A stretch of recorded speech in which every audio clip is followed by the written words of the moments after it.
Physicist Stephen Hawking once wrote, "Success in creating AI would be the biggest event in human history.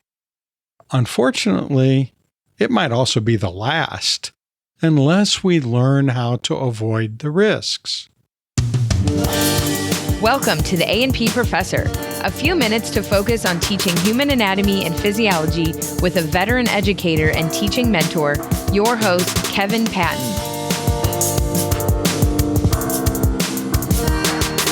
In this episode, I chat about chatbots and artificial intelligence in teaching and learning, and we learn how not to panic.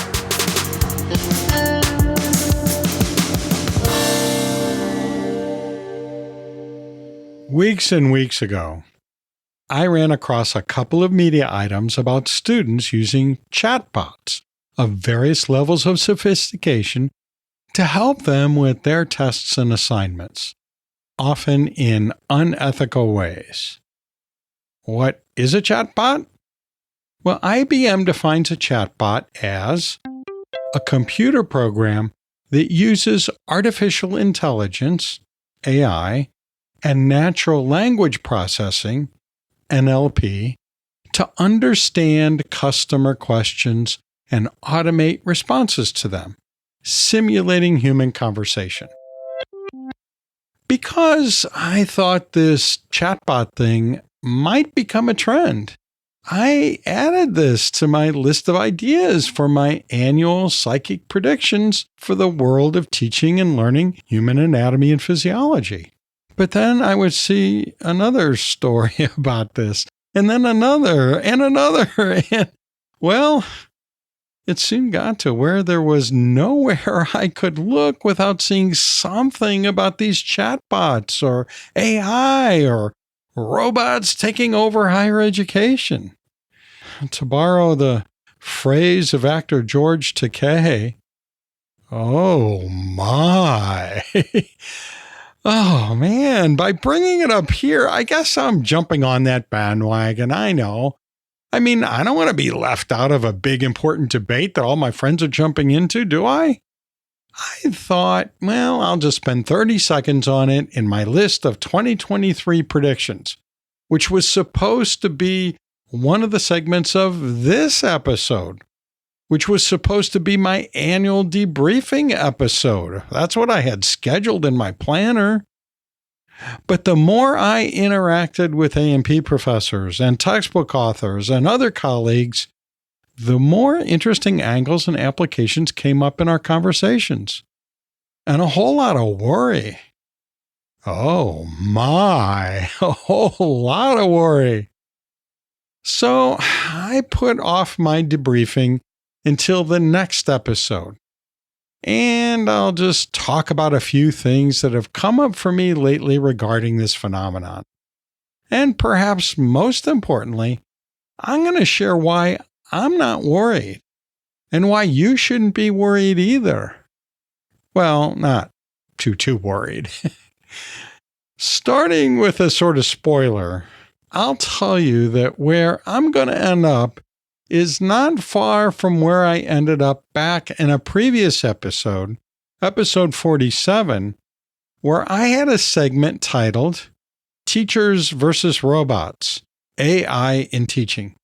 I basically said that AI is a tool, and it's going to change how we teach and learn. But if we focus on the human part of what we're doing, well, then it's going to be okay in the end. Maybe even better.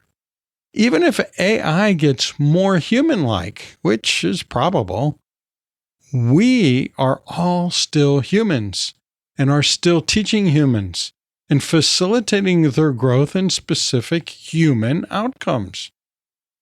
A major thing that sparked the current tsunami of talk about AI in education is the recent availability of online software called ChatGPT. There's a link to it in the show notes and episode page where you can try it out for yourself for free. At least I think it's still free, but I'll circle back to that in a minute. You have to register, but you don't need to enter a credit card or anything. But you do have to check the box that states that you're not a robot each time you log in, which I don't know. I thought that was like super ironic when I had to do that. If you ask a student an open-ended question, perhaps asking them to explain the citric acid cycle or the Krebs cycle, Not the Krebs cycle. or the role of carbaminohemoglobin in the body, they can put your question into ChatGPT or another chatbot, and it can create a unique answer to that specific question. And that answer will often be, well, pretty darn good, worth full credit on your test. Not always, but often. Clearly, that's an issue for learning and for academic integrity. The issue for learning is that if a student cannot answer the question and relies on a chatbot to create an answer, then, well, learning hasn't happened. So why even go through the motions? It's a waste of time and effort and a seat in the course. And that's why it's an integrity issue. If no learning has taken place, but credit is given, and eventually a degree is issued, then academic credentials will have no value. They'll be a lie. And an A&P, which is the foundation for clinical professions, well, that costs lives, including mine and yours, and all kinds of other people I love. So this is a huge problem for me, as I'm sure it is for you. Of course, our initial natural reaction to this is some level of panic, right? But you and I know that it's a long tradition among students to find newer and better and stealthier ways around the rules, shortcuts to gaining a good grade. And you and I also know that we educators do a pretty solid job of keeping up with that arms race. So now we're facing an escalation of that arms race, and naturally that causes alarm. But we'll figure it out. It'll be okay. Really. Let's take a moment to breathe in. Now breathe out very slowly. It's gonna be okay. I promise. We're all in this together. And I have some brilliant friends, and so do you, and I'm sure that some of them will find solutions and share those solutions with you and me. Heck, there are already some solutions, and I'll get to a few of those in a bit. But before I do that, let's get a better feel for the current state of artificial intelligence and related tools. Like many others have done, I took ChatGPT for a test drive, and I interviewed it as if it were a guest on this podcast. I'll play part of that interview next, converting the chatbot text into synthesized human voice using yet another AI tool. A searchable transcript and a captioned audiogram of this episode are funded by AAA, the American Association for Anatomy. One of their journals, Anatomical Sciences Education, has a recent article by Michelle Lazarus and her colleagues called Artificial Intelligence and Clinical Anatomical Education, Promises and Perils. It's a really thoughtful look at many of the issues we're all talking about right now. One of the things that really struck me is how the authors set out 5 tensions between the promises and perils of AI in anatomy education. For example, one of these tensions involves human variations. But you need to read this yourself. Check it all out at anatomy.org or use the direct link I've provided in the show notes. Hi, ChatGPT. How are things going for you today? As a language model, I do not have the ability to experience emotions or have a physical presence, so I do not have the ability to have a good or bad day. However, I am here and ready to assist you with any questions or tasks you have. How can I help you today? Well, then you won't be offended when I say, that's not a great way to answer your first interview question on a podcast. I don't think my listeners are going to warm up to you. And I think they're already coming into this not liking you very much. Have you ever thought of running for political office? As a language model, I am not capable of running for political office or any other real-world activities, as I do not have physical form or consciousness. My purpose is to assist users in generating human-like text based on the input provided to me. However, there are use cases of AI in politics such as assist human politicians in decision-making or even predict the outcome of an election. You know what? I'm kind of sorry I asked that question. Let's try this. Should instructors of undergraduate anatomy and physiology courses be concerned about academic dishonesty when students use ChatGPT for assignments, reports, and test items? Instructors of undergraduate anatomy and physiology courses should be concerned about academic dishonesty when students use chatbots, such as ChatGPT, for assignments, reports, and test items. While chatbots can be useful tools for generating ideas or providing information on a topic, they should not be used as a substitute for original work, or as a means of cheating on assignments or exams. Academic dishonesty, which includes plagiarism, fabrication, and cheating, is a serious offense that can have serious consequences for both students and instructors. It is important for instructors to clearly communicate their expectations for academic integrity to their students, and to establish policies and procedures to prevent and detect academic dishonesty. One way to prevent academic dishonesty is to provide clear guidelines for the use of chatbots and other technology tools in assignments and exams, and to make it clear to students that using chatbots or other automated tools to complete assignments, or cheat on exams, is not acceptable. Instructors may also consider using plagiarism detection tools to check students' work for originality, or requiring students to complete assignments or exams under supervision to prevent cheating. Overall, it is important for instructors to be proactive in addressing academic dishonesty and to establish a culture of integrity in their courses, to ensure that students are learning and engaging with the material in an honest and ethical manner. What are valid predictions of what might happen over the next year in teaching college-level anatomy and physiology courses? It is difficult to make specific predictions about what might happen over the next year in teaching college-level anatomy and physiology courses, as this will depend on a variety of factors, including the evolving COVID-19 pandemic, local and national education policies, and technological advancements. However, it is possible that some teaching methods may shift to more online or hybrid formats, as many colleges and universities have done in recent years, to adapt to the pandemic. This may involve the use of online lectures, discussions, and assessments, as well as virtual laboratory simulations and other interactive tools, to help students learn and engage with the material. It is also likely that faculty will continue to explore and adopt new technologies and teaching strategies to enhance student learning and engagement, such as using virtual reality, augmented reality, and other interactive technologies.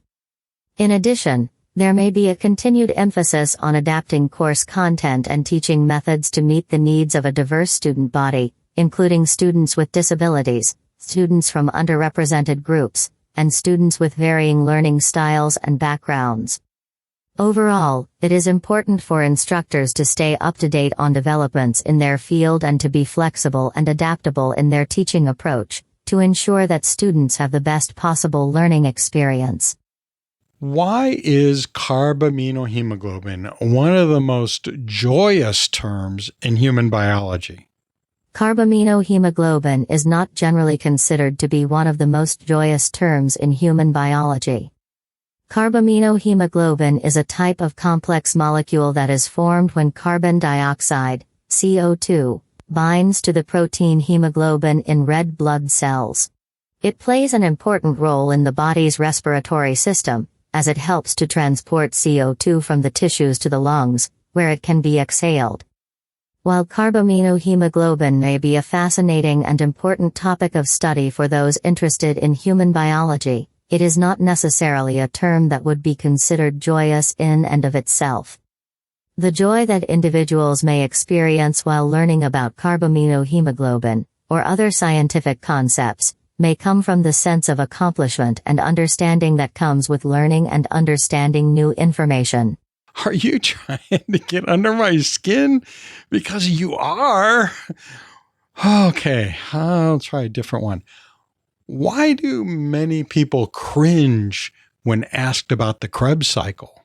There are a few possible reasons why many people may cringe when asked about the Krebs cycle. Some possible explanations include: 1. Difficulty understanding the concept. The Krebs cycle, also known as the citric acid cycle, is a complex metabolic pathway that occurs in the mitochondria of cells. It involves a series of chemical reactions that produce energy for the cell, but these reactions can be difficult for some people to understand and remember. As a result, some people may cringe when asked about the Krebs cycle, because they are unsure of how to explain it, or because they have struggled to grasp the concept in the past. 2. Fear of being tested on the material. For some people, the thought of being tested on the Krebs cycle or other scientific concepts may be intimidating or stressful. This fear of being tested or evaluated on the material may cause them to cringe when asked about the Krebs cycle or other scientific topics. 3. Negative associations with past learning experiences. Some people may associate negative experiences, such as feeling overwhelmed or frustrated while learning about the Krebs cycle, with the concept itself. This can lead them to cringe when asked about the topic, even if they have a good understanding of it. Overall, it is important to recognize that learning can be challenging, and that it is normal to feel intimidated or unsure when faced with new or complex concepts. By seeking help when needed, staying positive, and being persistent in your learning efforts, you can overcome any difficulties and gain a deeper understanding of the material. All right, let's change gears. Can you recommend a specific tool for determining whether work submitted by an undergraduate college student has been generated by ChatGPT?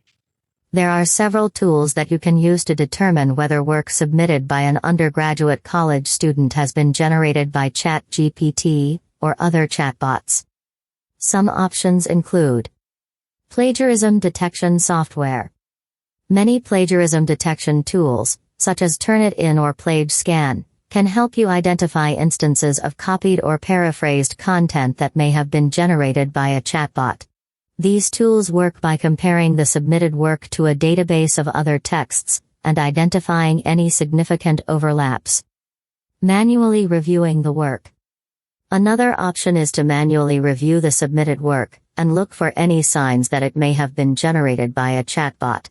For example, you might look for repetitive or formulaic language, or for text that seems disjointed or unrelated to the topic at hand. Asking the student about their work process. If you have concerns about the originality of a student's work, you may also consider asking the student about their work process and how they came up with their ideas. This can help you determine whether the student was actively engaged in the learning process, or whether they may have relied on a chatbot or other automated tool to complete the assignment. Ultimately, it is important to be proactive in addressing concerns about academic dishonesty, and to establish clear guidelines for the use of chatbots and other technology tools in your courses. By clearly communicating your expectations and taking steps to prevent and detect academic dishonesty, you can help ensure that your students are learning and engaging with the material in an honest and ethical manner. Will challenges in managing academic dishonesty get better or worse in 2023? It is difficult to predict with certainty whether challenges in managing academic dishonesty will get better or worse in 2023. This will depend on a variety of factors, including the availability and use of technology tools and resources, the effectiveness of institutions' policies and procedures for preventing and detecting academic dishonesty, and the level of commitment to academic integrity among students and faculty.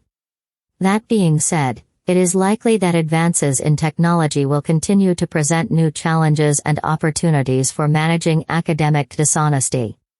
As technology continues to evolve, and new tools and resources become available, it will be important for institutions and instructors to stay up to date on these developments and to adapt their policies and practices accordingly. To help mitigate challenges in managing academic dishonesty, it is important for institutions and instructors to be proactive in addressing the issue, and to establish clear expectations for academic integrity. This may involve implementing policies and procedures for preventing and detecting academic dishonesty, providing resources and support for students to help them understand the importance of academic integrity, and taking appropriate action when instances of academic dishonesty are identified. Overall, it is essential for institutions and instructors to remain vigilant and proactive in addressing academic dishonesty to ensure that students are learning and engaging with the material in an honest and ethical manner. The free distribution of this podcast is sponsored by the Master of Science in Human Anatomy and Physiology Instruction, the HAPI degree. I'm on the faculty of this online graduate program at Northeast College of Health Sciences, and I'd love to have you as a student in my courses. Check it out at northeastcollege.edu/HAPI, that's HAPI, or click the link in the show notes or episode page. Okay, in that mock interview, you didn't hear any of the usual witty banter that you usually hear in our interviews, or sighs, or gasps, or laughs and snorts. Why? Because it's a robot. It's not human. Also, it doesn't ask me questions or break into my question or ask for clarification or have anything resembling insightful, deep, natural human conversation, especially informal conversation, which is what you'd want for an interview, right?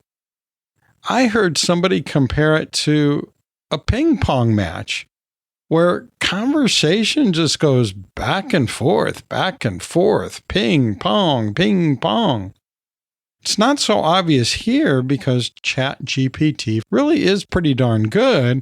But those chatbots we often get instead of a live person when we're looking for customer support online or on the phone often don't really answer our question. They pick up on key phrases in our question and answer a common question about that topic, hoping that will satisfy us, which in my experience, it rarely does. Because I'm never asking that generic question. I already read the FAQs. So I have some other question that goes beyond that, which is why I click the chat thing, because often those are marked as being live chat. Yeah, live with a robot, it turns out. So I'm getting baited and hooked by that less and less. I'm getting baited, but not hooked so much as I used to. Oh, how many times have you and I seen students answer a question that way, though? They pick out a term that they recognize and then riff on that, hoping they'll get at least partial credit. They do that when they don't know the answer and don't want to figure it out. If a student copies a chatbot response into their assignment, that does the very same thing. And that's even worse, I think. Did you notice that the answers in that mock interview were a bit repetitive within themselves? And some seemed to be padded with information that wasn't asked. For example, the carbaminohemoglobin question had a gratuitous explanation of what carbaminohemoglobin is. Gosh, I love saying that word, carbaminohemoglobin. It gives me a feeling of joy. I'm sorry, it does. It was clearly part of a programmed formula by putting that definition in, a formula of how to respond to any question. That is, put a definition in there right after the opening bit. But that definition didn't really add anything to the answer, did it? It wasn't about what is carbaminohemoglobin. It's really more about the joy it produces. And yeah, I guess a definition could work in there, but the way it got slid in there, clearly just seemed to be part of a formula. At least to me it did. And once you start really looking at these chatbot answers, you start to recognize that algorithm that's built in there, or the fact at least that there is an algorithm built in there. To me, when that happens, it feels like when students who lack confidence in their answer state all kinds of facts, hoping that something will stick and get them full credit for their answer. Sort of like, as if they're thinking, I can't answer your question directly, but here's something I know about that topic. And in that mock interview, there were no contractions in any of the answers. I don't call that natural language. It doesn't sound human to me. Even when we're speaking at a formal occasion, we still manage to get a lot of informal language devices in there. Even if they don't jump out at people, they're in there. Even so, chatbots are getting better and better all the time. And this tool is good enough to fool us at least some of the time. The answers in the mock interview you just heard were actually pretty good. Maybe a bit off in a few places, and missing some pieces that could have been included and weren't. But overall, not too bad. However, I tried something else just for fun. I asked which podcast I should listen to if I want science updates and teaching tips for anatomy and physiology faculty. That's sort of like looking yourself up on Google, right? So that's what I did. Okay. What's a good podcast to listen to? And you know what? It gave me a podcast name and a host that seemed to be a fabricated guess. No such podcast exists. And the host was an A&P instructor, but didn't seem to have a podcast, never had a podcast as far as I could tell. Not a podcast that was ever available to the public, at least.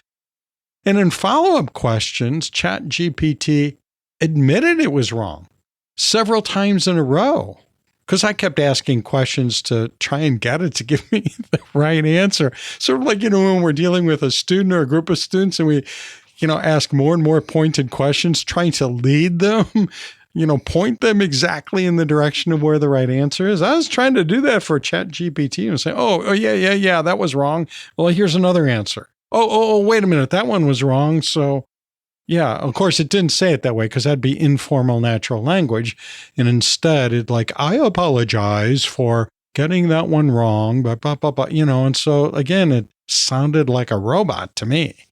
ChatGPT finally did give me a list of podcasts that might be useful for A&P faculty.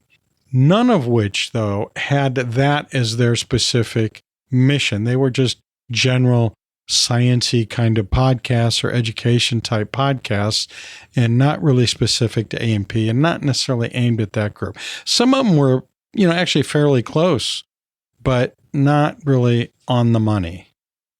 At least one in the list was listed with the wrong host. It's the Medical Pneumonists podcast, which I know the real host, Chase DeMarco. I know him personally. He was a guest on this podcast back in episode 64, and I've listened to that podcast. So I knew that the host they were listing was not right. I even double checked to see, wait a minute, I haven't heard it lately. So maybe they changed it up and have a new host. No. It just was wrong on that part. But at least it got it half right, I guess. So that was better than the first couple times I tried to ask that question. But there were some that were obvious podcasts, like not just the A&P Professor podcast, which you're listening to now, but for example, Succeed in A&P. That's a Another podcast, a very good podcast, probably the only one out there that's really specifically for anatomy and physiology faculty.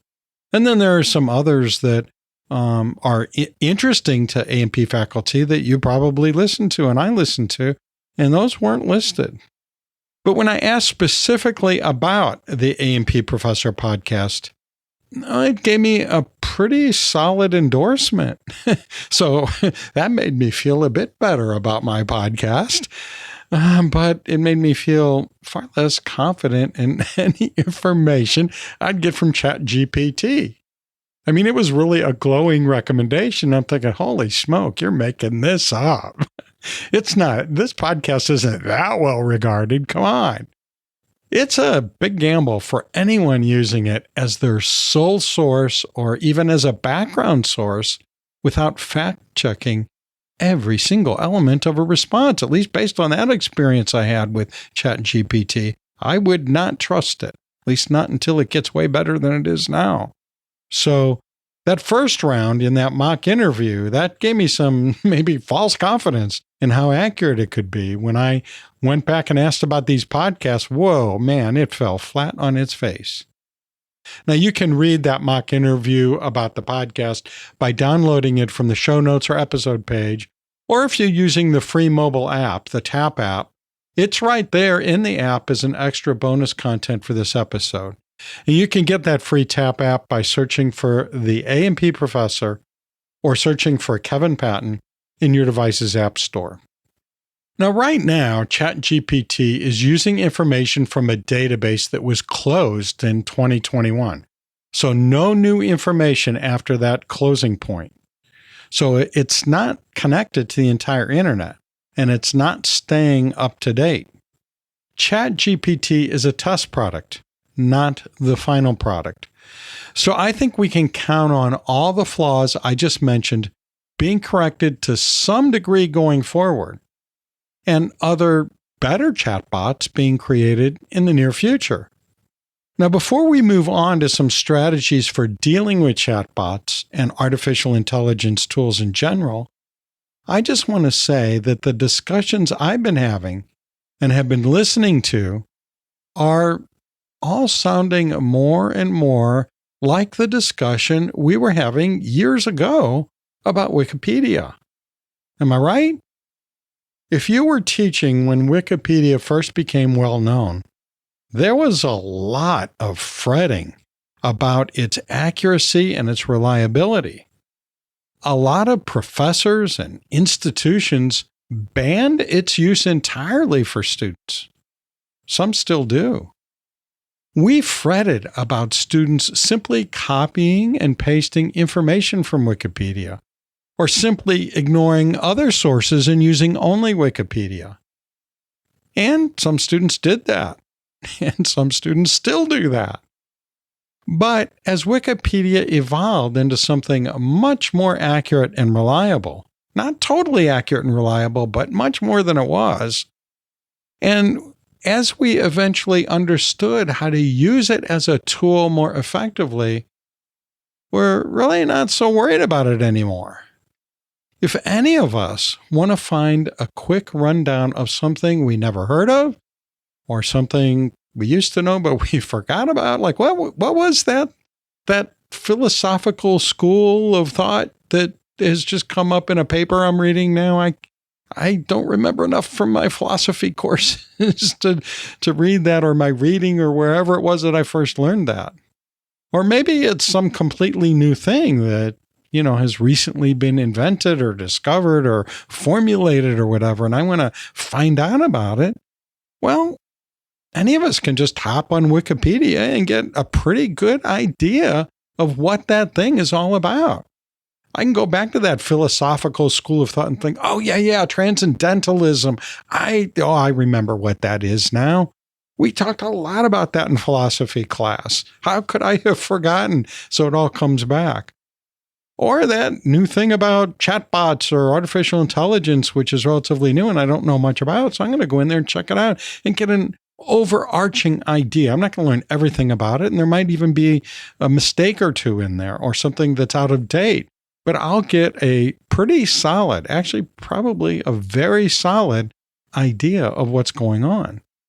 And, if we want to, we can use Wikipedia to not only get that sort of big view, that overview, we can follow some of their citations in those Wikipedia articles, follow them to the primary literature, where there we can start to dive into a legitimate scholarly review of accurate source information. So what I'm saying is we've learned that Wikipedia is a good place to figure out where to start. If we don't know where to start, then it's going to get us going. So that's its best use. Sometimes that's the hardest part of answering an exam question or writing a paper for that course or organizing a podcast episode. I didn't use it for this episode, by the way, but I have used and continue to use Wikipedia occasionally when I'm like, I don't know what I want to say about this topic for this application or that application. And so let me look it up on Wikipedia and see where they're going with it. And maybe that'll spark an idea. I'm not necessarily going to go in the same direction. I usually don't because, well, that's just my personality. If everybody's going this way, I'm going to say, yeah, that's pretty good, but I'm going to veer off just a little bit. I'm going to walk alongside where you're going and not go exactly where you're going. And so that's really a spark for creativity. It's not something that cancels out creativity. And isn't that how we originally thought about Wikipedia? That this is going to eliminate learning. It's going to reduce learning. It's going to make students less creative. And oh my gosh, if a scholar or some other professional person ever used Wikipedia, that would be horrifying. But now everybody uses Wikipedia. And a lot of people, a lot of really high-powered professionals are contributing to Wikipedia as well. So it's not surprising that more and more courses and more institutions are now encouraging the use of Wikipedia for its proper applications. We've turned around quite a bit on that one. So just keep that story in mind. I'll be right back with some pitfalls, problems, strategies, and applications for ChatGPT and similar AI tools in just a moment. Marketing support for this podcast is provided by HAPS, the Human Anatomy and Physiology Society, with a mission of promoting excellence in the teaching of human anatomy and physiology. Hey, you ought to check out the HAPS Educator, where there are some really interesting articles that can help you as an A&P instructor. For example, the current edition reveals the result of a study comparing student preferences for presentation format before and after pandemic teaching. This and other issues are available online at theapprofessor.org/HAPS. That's HAPS. Just looking at it from the arms race angle, where we as educators are trying to find defenses against the use of ChatGPT and similar tools for cheating or other forms of academic dishonesty. Well, there are some things to try. For example, a student made an app called GPT-0 that he claims can detect the product of ChatGPT. Now, I was going to try that out. You know how I am. Okay, well, let me try and see if it works. And I was going to do that. I was going to check that the answer that ChatGPT gave me for the interview. I was going to try several of those answers. But you know what? I went into GPT-0. I got put on a waiting list. It's not open to everybody yet. It's still being worked on. But as I was trying to get in, I had this interesting thought that here's this college student, university student has developed this tool and is apparently still working hard on it. I wouldn't be surprised if he doesn't get several other university students working on it. And I mean, shouldn't they be studying for their courses? So they're putting time and energy and creativity into creating this tool. And so, don't we often lament about all the effort that goes into cheating and plagiarism and getting around the rules and so on? If you put all that energy into learning, it would have been a lot easier just to learn the stuff, right? So you wouldn't have to do it. But as I was having that thought, I had another thought. So I'm doing this like meta thing going on about this cheating thing. It's like, yeah, okay, they're putting a lot of time and energy into creating GPT-0 and other kinds of things that they probably should set aside and work on their courses.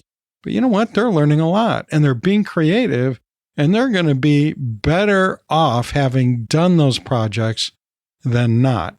So I don't know, maybe there is some kind of silver lining to all that time and effort and problem solving that students sometimes do to be dishonest. I'm not encouraging that because I'm not a fan of dishonesty. So I'm all for ethical behavior, if for no other reason than, that's part of being a professional, and that's what we're teaching students, right? But there are other reasons why I embrace ethical behavior as well. But sometimes that problem solving thing is in and of itself not such a bad thing. So another strategy in this arms race that we can employ against, the cheating angle is that OpenAI, which is the organization responsible for ChatGPT, they say that they're working on some anti-plagiarism tools that are going to be built into ChatGPT, including possibly a digital watermark that will alert those who have the right software installed or a plugin installed in their browser or in some other piece of software. And it's going to alert them that the source of whatever they're looking at or whatever they put into that software, the source was ChatGPT. So it's a way for ChatGPT to identify its own product in sort of a secretive, hidden way, so that students are not necessarily going to be thinking about the fact that, yeah, we can tell. Now, so far, I think, the more we see ChatGPT product in product that's supposed to be coming from students, I think the more of that we see, the more likely it is we're going to develop our own spidey senses, where we're going to be able to see that easily and without too much effort. But to back that up, there will be this automated thing already built in there that is going to help us with that as well. And, there have been all kinds of studies that AI, when used in concert with human observation and reasoning, does tend to work pretty well. Either one by itself has some flaws, but working together can be pretty powerful. So maybe that's what we're going to start seeing, but they're working on it. So you know what? There's dozens, maybe hundreds of geniuses working on different defenses like those digital watermarks.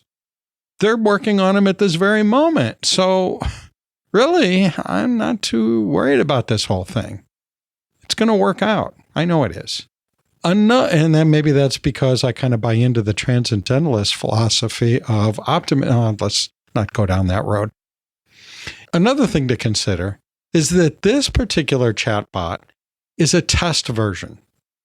At any moment, OpenAI has said they're going to start charging for it. It's going to be chatbot,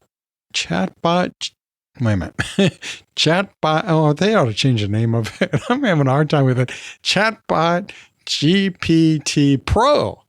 They already announced they're going to start charging for it. And you know what? I think that that's going to greatly reduce its use by students trying to pull one over on us.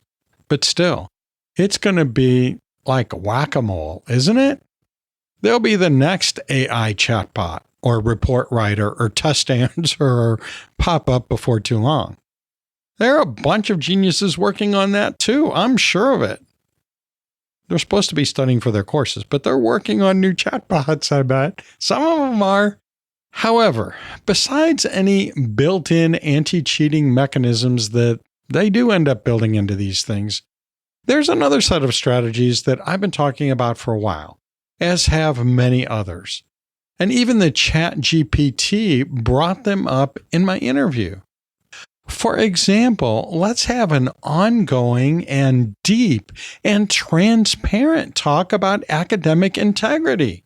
Let's build a culture of integrity in our courses. I've been saying that for a long, long time, and it's not just me, it's you too. I know it. and as many others. If chatbots or other AI tools can be used to mimic true learning, then let's talk about that with the class. Look, there are these tools, and they can make it seem as if you've learned something and you haven't really. Let's try to get our students to a place where they understand integrity and understand the value of integrity in the health professions. And if we do that, that may be time well spent and effort well spent because, I don't know, that might be a much more important learning outcome to my course than anything related to that darn Krebs cycle Krebs cycle. or the carbaminohemoglobin. I think we also ought to check out our own reactions to this type of tool. Let's ask ourselves, are they good or are they bad in the context of teaching and learning? Well, is a hammer good or is it bad? If I use it to help my neighbor build her house, well, then that hammer is good. But if somebody uses a hammer to bash in your car's windshield, well, then that hammer is bad. Not really, but I mean, we think of it as bad, right? Like any potentially dangerous tool, we need to learn how to use a hammer properly. We ought to keep it away from young children and those prone to violence. We ought to ask students not to bring a hammer to A&P class. But in the end, the hammer is just a tool. We know that chatbots can be used for cheating, including plagiarism. But it's just a tool. And there are some ethical ways of using chatbots and other AI tools that can help learning and can help us in our professions as well, can help in the teaching part of this teaching learning cycle. As you know, I've been around for a long time. Okay, I'll give it 3 longs. I've been around for a long time.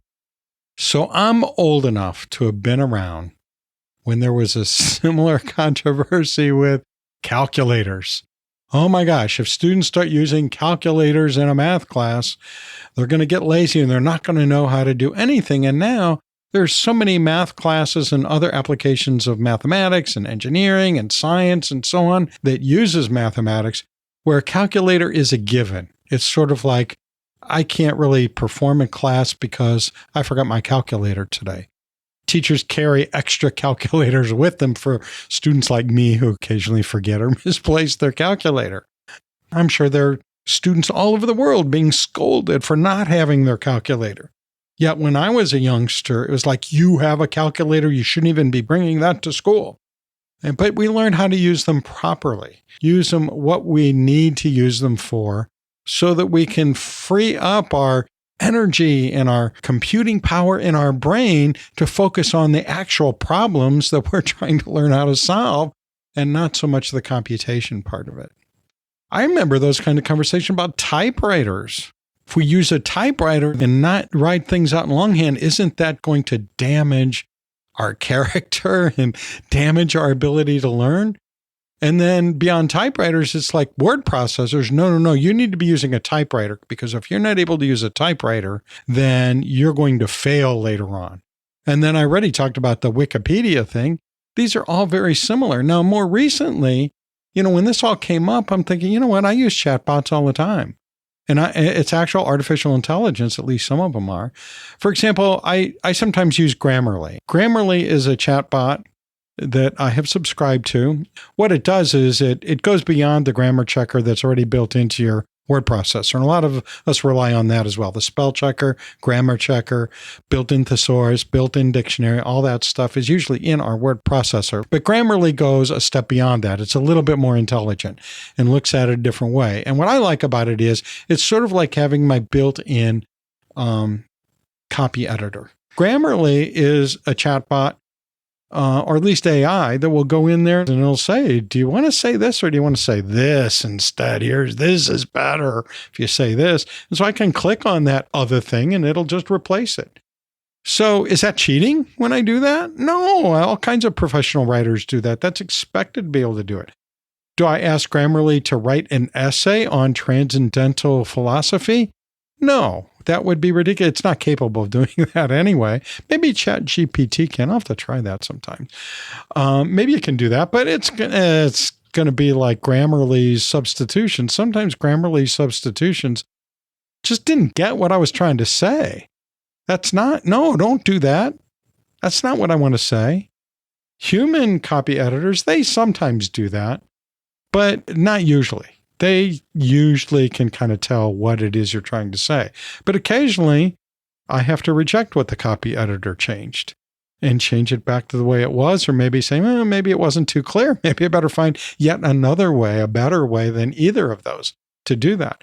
And you know what? I love copy editors. I love the copy editing phase where I get my manuscript back and I look at it and I get all these recommendations. And you know what? I love that about Grammarly too. And there's another one I've been using in addition to Grammarly and my copy editors. It's called Quillbot. Actually, I use it in this podcast. If you go to any of the recent episode pages and go all the way down to the bottom, there's a little citation there. If you ever want to mention something you learned in one of the episodes in another work and you want to cite it, thank you very much for doing that, if that's what you want to do. Oh man, that would just warm my heart if I found out you were doing that. But if you did that, well, the citation is already built for you down at the bottom, because Quillbot, one of its several AI tools, is you just put in a URL or some other whatever information you have, and it'll figure out how to make it into an MLA citation, an APA style citation, any of the major styles. It'll do that. But it also has a little plugin that does the Grammarly sort of thing, where it'll check your grammar or check your spelling and do that sort of thing. You know, sometimes I get annoyed with them and like, no, just stop correcting me for a minute. I got to get this done. And I think I'm okay for this. It's just an email to somebody. It's not got to be formal. It's not got to be absolutely correct. And see what I just did? I used the term gotta. That's not even a word, gotta. G-O-T-T-A, gotta. But you know what I'm saying. And people, you know. And I mean, we do that all the time. And sometimes in an email, I want to be super informal. I mean, that's a tone I want to impart. Yeah, these chatbots, they're going to have to learn how to do those sorts of things. But my point is that I use them as tools. A lot of us use those as tools, and there are many other kinds of tools. Let's get off that. I mean, I could go down that road for a long time, and we don't have time in this podcast to do that. I want to pull back here and talk about Cynthia Albee. I just listened to her on one of my favorite podcasts. It's called Teaching in Higher Ed. It's hosted by Bonnie Stakoviak, and Cynthia Albee is the co-author of a fairly recent book called Learning That Matters. And I can't wait to read this book. I haven't read it yet, but I want to read this book, Learning That Matters. And she was in a recent episode of Teaching in Higher Ed podcast. And that episode is called How Artificial Intelligence is Impacting Higher Education. And so they're having this kind of conversation I said that so many people are having right now. And it was great to listen because they're both very experienced in teaching, and they're both very knowledgeable about different strategies in teaching and modern philosophies of how best to teach our higher ed students. So one of the things that they brought up that I think is important to think about as a strategy for how to deal with students trying to use chatbots is transparency. And that's kind of what I'm coming back to from where I was just a few minutes ago, trying to get back on that track again. We need to discuss with our students the ethical use of artificial intelligence in our courses, the ethical use of chatbots in our courses. They spent some time on that. You might want to listen to it because they have some different angles than I'm able to share with you right now. And there are some other sources that look at that as well. And I have a bunch of them in the show notes. I'll talk more about that at the end of this episode. But if we talk with students and sort of work it out with them, like, okay, look, do you think that would be ethical to use a chatbot to do this? And get buy-in from everybody. Like, no, that's clearly not right. Or maybe this thing over here, like, yeah, we can use it for that. And not this and not that. And that really gets them thinking deeply I mean, it really takes them to a higher level of thinking, a more complex level of thinking. And we're applying it to our subject too. So it really even primes the pump for some deep thinking in the actual content of anatomy and physiology. At least I believe it does. There are some things that we can do with that to have them solve problems in that. I mentioned a couple of times on this podcast at different times, this first day activity that I do. It's got a lot of elements to it. But one of the things that I do is the students are all split up into small groups for most of this first day activity. And what I give to them is a set of little mini case studies. And they're all cases about integrity in the course. If you witness a student doing this or that, what would be the best response to that? There are different actual things that I've seen happen or suppose probably could happen in my class. And so I have them discuss that. And then one person gets my answer to that. Like, how do I see that integrity thing? And they're encouraged to call me over to their small group and defend my answer and explain my answer and clarify my answer if they want that. And so they are actually doing that sort of thing. That's a way of doing it instead of doing it as a whole class. Because a lot of times when you do it in a small group, you get a lot more interaction, a lot more engagement by each individual student than if you do it in a big class. And when I say big class, that would be a class of about 25 students. But if you're in a group of 4, that's, much more likely you're going to be engaged in that process. Another thing that I think it's important for us to do is to model ethical behavior in our own lives.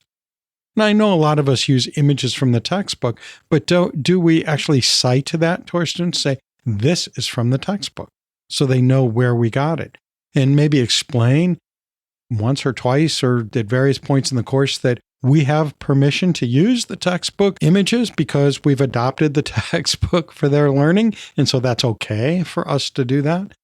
And when we're not using images from the textbook, well, where did we get it? We need to model ethical behavior in our own courses because our students are going to use ChatGPT to cheat if they see us cheating by using images we're not supposed to be using or copying things into handouts that we're not supposed to be copying and not citing things in a proper professional way, the way that we're supposed to be doing, the way we expected them to do.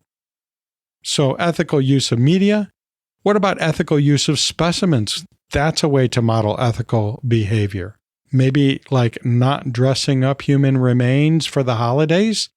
And you think, I don't do that. I don't even have body donors in my course. Well, do you have a human skull? Do you have a replica of a human skull? Do you put a hat on it at holiday time or for somebody's birthday or something? Is that an ethical use of that specimen?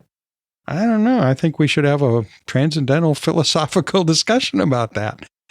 What about ethical use of parking spaces? There's all kinds of ways that we can be ethical in our lives, right? You know that. I know that.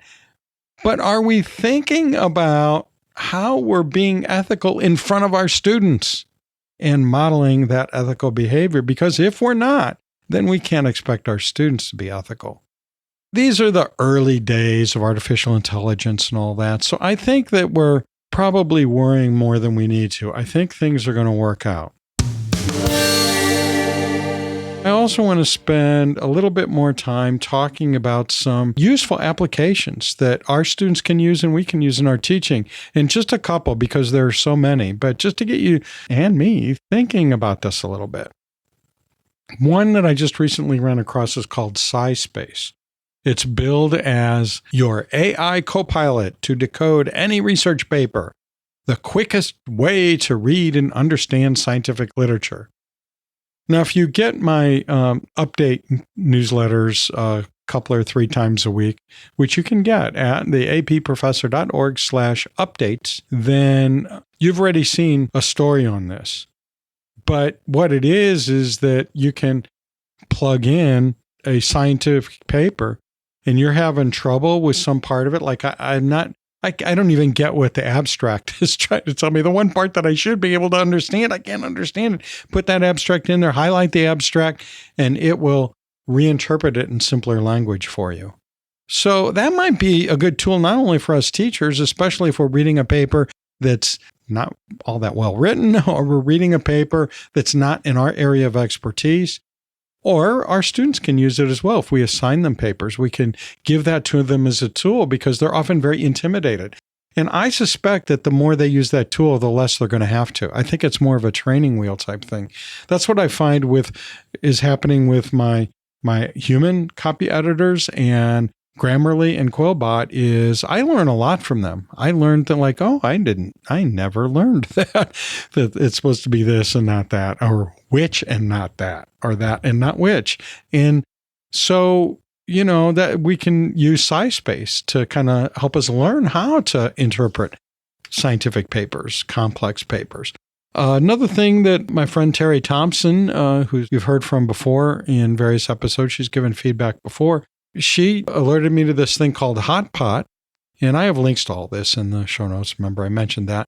But HotPot, it sort of like pulls together a bunch of artificial intelligence tools where it can actually create diagrams for you, or create images, or can take images you have and alter them in various ways. You've seen this on social media probably, where people are taking their avatar or profile picture and creating all kinds of new pieces of art of themselves using artificial intelligence. But we can use that for education as well. We can take that stick figure diagram of a cell and its parts, and maybe artificial intelligence can fill that out and make it look a lot cooler and maybe a lot more effective for what we want to do with it than we are able to do it. I still like stick figures, so don't get me wrong. But sometimes we want something besides that. This HotPot has things where it can create badges. When we've talked about micro credentials, digital credentials, and using badges in our course. Well, yeah, you got to create those badges. And there are various templates you can use and so on. But yeah, artificial intelligence can do that as well in this HotPot set of tools. At least they have them. And it can create social media posts, and it can create social media memes and different things like that. So, and I'm sure that's not the only set of tools like that. Another one that maybe I ought to bring up is Speechelo. I've been using that for a while in this podcast. When I did that interview with ChatGPT, it's a text tool. It does not talk to you. So what I did was I took that text answer, each of those text answers from ChatGPT, and I put them in Speechelo, and I picked a voice. I don't know, there's like 150 voices I could choose from. And I forget which one I picked. I think her name is Summer, is the one I picked. And I can speed up her voice or slow it down and change her tone and do all this stuff. And she ends up sounding kind of human. I think you could tell she probably wasn't human. Now, I could have had someone else read those answers, but I didn't. I specifically wanted to use artificial intelligence because, well, that's what we're talking about, right? But in the past episodes when I've mentioned the Krebs cycle. Not the Krebs cycle. Yeah, see? Those voices, those are all from Speechelo. I just picked several different voices and kind of overlapped the sound files that were produced. And that's how I made that sound effect.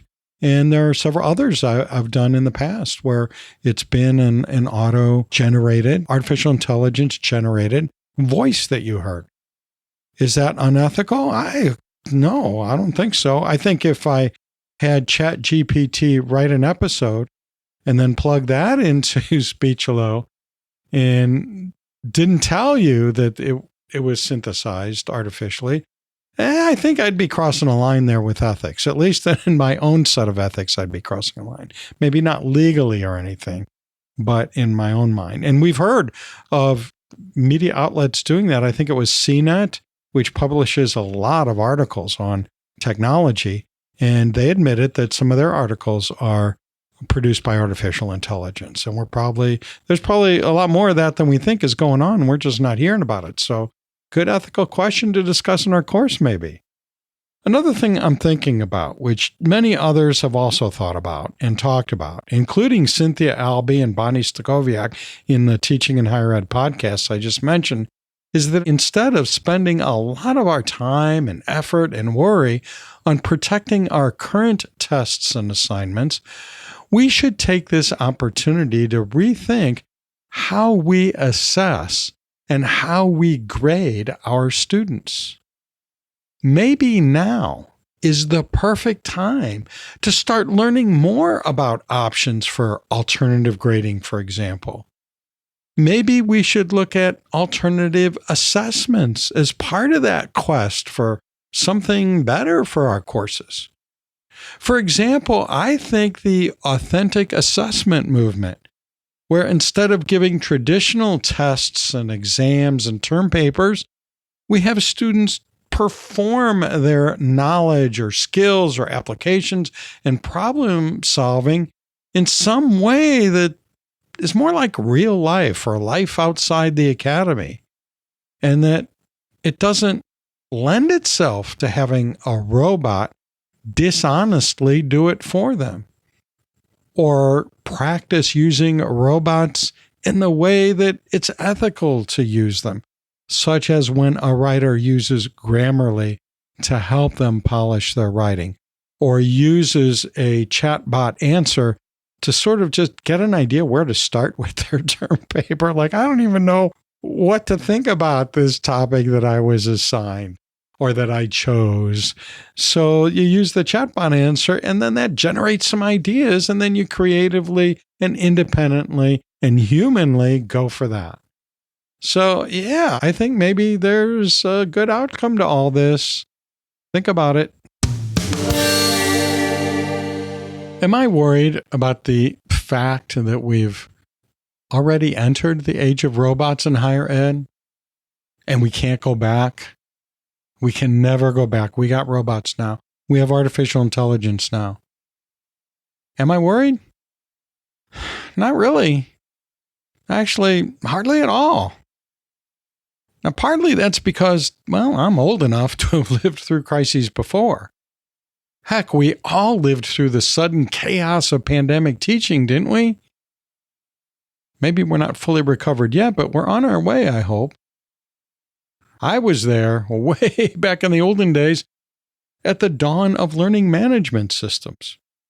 I was even there for the dawn of using any kind of computer or software in the classroom.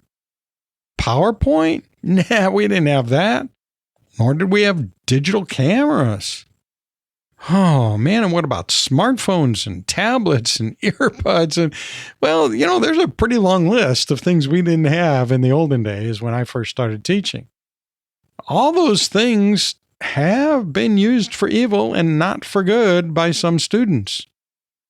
But you know what? We've learned to cope. And we've evolved our thinking. And we've evolved our doing when it comes to teaching and learning. And we're now using all these things mostly not with evil intent, but for the good of our students and for the good of their eventual patients and other clients. So, yeah, some aspects are concerning. And I wouldn't be honest if I didn't admit that when I hear some horrifying anecdote, I do reach for my metaphorical worry beads. But overall, I think all this might have a silver lining of moving our teaching strategies in a better direction. But worrying is natural. I have a link in the show notes to an article that mentions that worry is good for survival. We evolved this emotion for a reason. It keeps us alert and therefore alive in potentially dangerous situations. But when things turn out to be not so dangerous, in other words, it's not a clouded leopard that just escaped at the local zoo and we don't know where it is right now.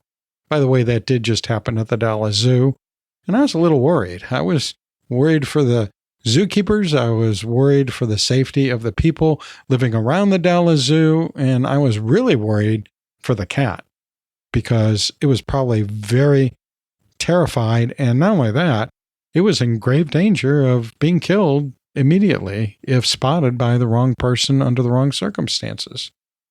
So yeah, that was worrying, but it turns out they caught the cat. Now I don't have to worry. And I probably didn't have to worry much because that really wasn't me that was in danger at that point. So I was able to manage that worry. I even dialed it back a little bit. And you know what? We can manage our worry. We can dial it back a bit. Sometimes it takes a lot of work, and it's not always an easy thing to do. Sometimes we're not able to do it, but we can work on it. And the more we do it, the more practice we have doing it, the better we get at it.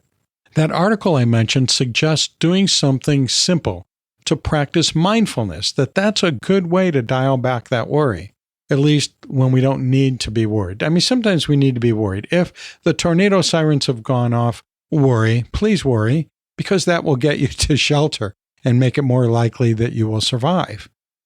But if you're hearing about it in another city or state, yeah, it's natural to worry at that point. But I think we shouldn't stop doing whatever it is we need to be doing in our lives at that point. We need to dial it back at least a little bit. So if we practice mindfulness, as this article suggests, we can do it in a very simple way. That is, we can just take a moment to focus on our breathing. Maybe take some slow breaths. Or maybe we can think about, if we're walking, we can think about each step that we take and the process of stepping left and then right and then left and right. If we focus on that and not on that clouded leopard that escaped or on that tornado in another state, then we can dial back our worry a little bit. But we're talking about artificial intelligence and being worried about students cheating. Well, if you're in that situation and you suspect that it's going to happen, well, yeah, okay, that worry can be helpful. It can direct us to do something. But let's not worry about it too much. Let's dial it back when it's appropriate to dial it back. And there are all kinds of ways to get out of the worry mode and practice mindfulness or doing something else. Maybe we can just intentionally focus on the simpleness of simple everyday things in our life. Not just breathing and walking, but grading papers and doing, straightening up the books on our shelves and dusting off that. I ought to do that someday, dust off the books on my shelf. Dusting can be very therapeutic and can be very rehabilitating. And there are a lot of things like that. Talking about the clouded leopard at the Dallas Zoo. Back in the olden days when I was a zookeeper, I spent a lot of my day cleaning out cages. I can't tell you how many stable floors I have swept out and then put in fresh bedding down. And you know what? I actually miss that. And you know what I miss about it? Not the smell, not the mess. Besides the fact that I miss the animals, I miss the meditative effect that sweeping out those stalls had. It really was very meditative. Some people get that from gardening or from doing other kinds of hobbies that are very simple and monotonous. As I've mentioned many times in previous episodes, I use Tai Chi to achieve that state. And it works very well for me. And the more I do Tai Chi, the better it works. And the more quickly I can get into that non-worry mode. Because when you're doing Tai Chi, or things like yoga, and as you're focusing on your movements, you're focusing on how your body is moving, you're focusing on not falling over. And what you do by that is you're turning down that worry, you're dialing it back. I suggest that we all find things that we can practice so we can quickly walk away from the worry of artificial intelligence. And another thing to remember is that we're all in this together. You know that the A&P teaching community is a very, very, very supportive group. Notice I used 3 verys there. We're here for you. I'm here for you. Just don't forget to breathe. In this episode, we talked about how the robots are continuing their march toward taking over the process of teaching and learning in A&P. Oh my. And we figured out that it's not all bad, really. Yeah, there could be some bad things happen, especially if we're not careful.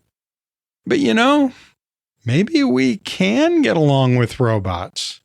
There is no way that I could touch on all the different aspects of chatbots and education in this brief episode. So I have a ton of links for you.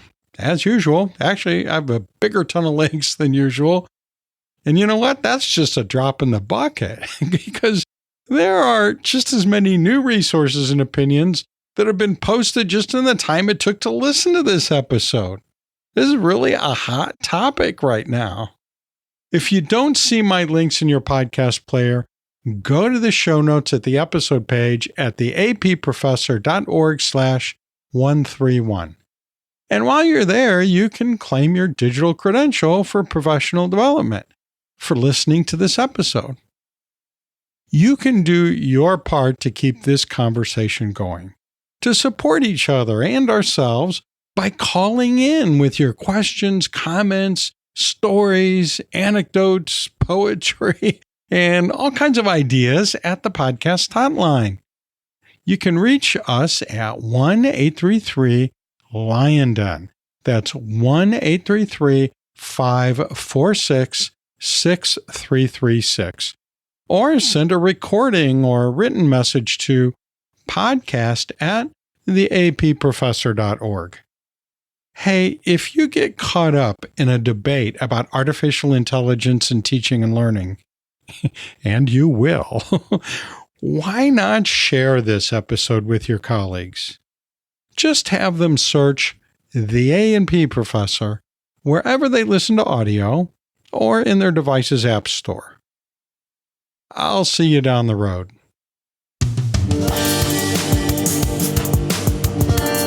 The A&P Professor is hosted by Dr. Kevin Patton, an award-winning professor and textbook author in human anatomy and physiology.